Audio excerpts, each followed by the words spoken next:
Imagine that you are at a party and someone hands you a regular deck of cards and asks you to shuffle them. And then you are to choose someone to come up and pick a card, any card. And next, and this is the hard part, you are to concentrate as hard as you can, and then with drum rolls in the background, you are to announce which card was drawn from your hand. Well, chances are none of us here would fall for the bait. We'd say, no way, I can't do that. That's impossible. Yet, isn't it interesting that if we ask each other to read minds instead of cards, our confidence level goes way up. But when it has to do with each other's thoughts, we are right there with our ready-made conclusions. Take Friday's party, for example. Sue, my beloved office administrator, had me convinced that last week was totally dead. I thought nothing was going on. And Deb, my sister, who's in Massachusetts right now visiting her mother-in-law, whom I could always count on throughout my childhood and even advanced years, I could always count on her for a little leakage. Something like, there's going to be something I'm not supposed to say anything about, but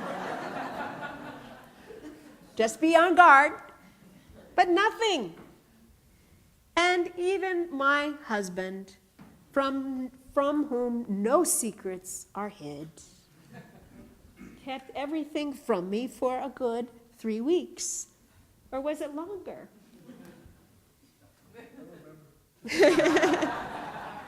Sometimes we know a lot less than we think we do. In London, there is a subway system that the British call the Tube. And of course, as in every subway system, there is a space between the train and the platform.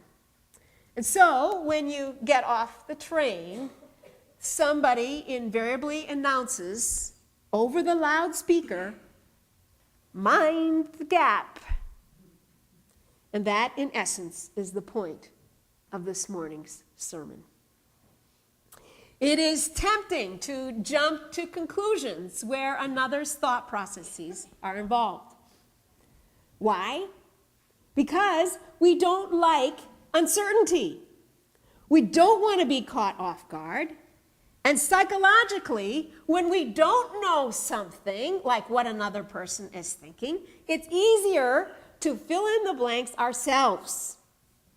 It's like taking mental shorthand. It keeps life moving. But the bad part of all of that is that when we live by our own powers of prediction, we take God's God-given freedom from people away. We don't let the other person think anything other than what we thought they would think. And that's not what God had in mind. Assumptions, our assumptions, impose unnecessary limits on people. Assumptions that God never meant to be there. Today's passage in Matthew offers a perfect example of all kinds of assumptions. Jesus was at the home of Simon the leper when a woman comes up to him and starts pouring oil on his head. And the disciples are horrified by the whole scene. They're horrified by the mess. They're horrified by the waste.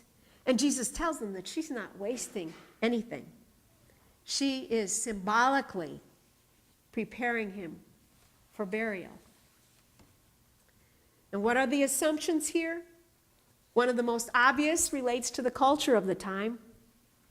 Not only were women meant to be seen and not heard, they were not to be seen. Women belonged in the kitchen. End of story. And yes, it might be kosher for a woman to answer the door when a guest arrives. But after that, forget it. It was time to vamoose.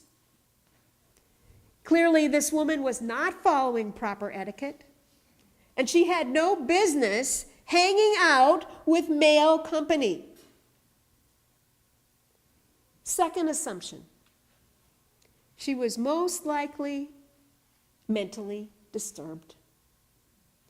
Because while it was customary to honor guests by lightly dabbing their foreheads with a drop or two of perfume, this woman clearly did not know when to stop. She dumped the whole jar on Jesus' head. He was drenched in oil. It was dripping down on his plate, down onto his lap. It was disgusting. And she didn't even make an effort to mop it up. Third assumption, women know nothing about the value of money, and this one clearly was no exception. If she knew anything about Jesus at all, she would have figured out that he would have been appalled by what she was doing.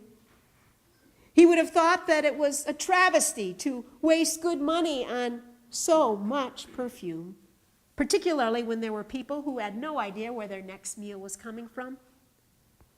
To their way of thinking, that woman had lost her mind. Lots of times we are so quick to hinder what God can do in our lives because we make assumptions, false assumptions, that people's pasts, and particularly our own, are the sole means by which to judge the future. But God doesn't act in that way.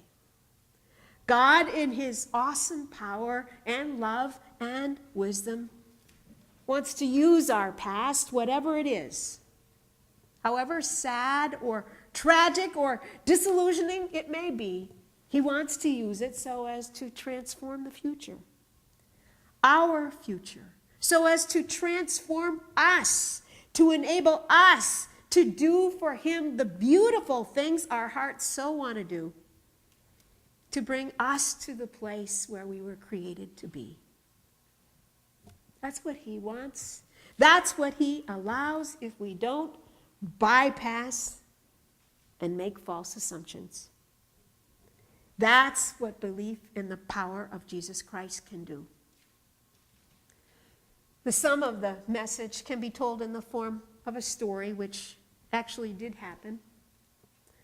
A ship was sailing to the south coast of England where it was to semaphore the outcome of the Battle of Waterloo.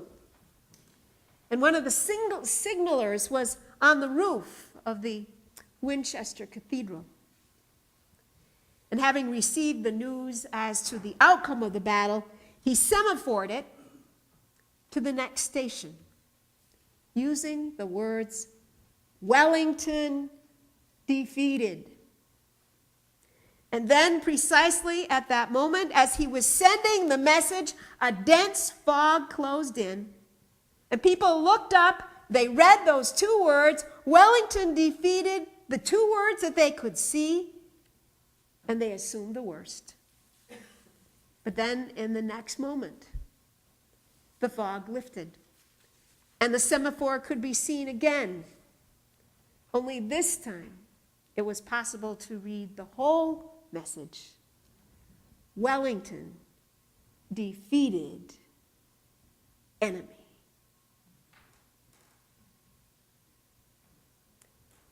Now, as we begin Lent, we find ourselves walking toward the cross.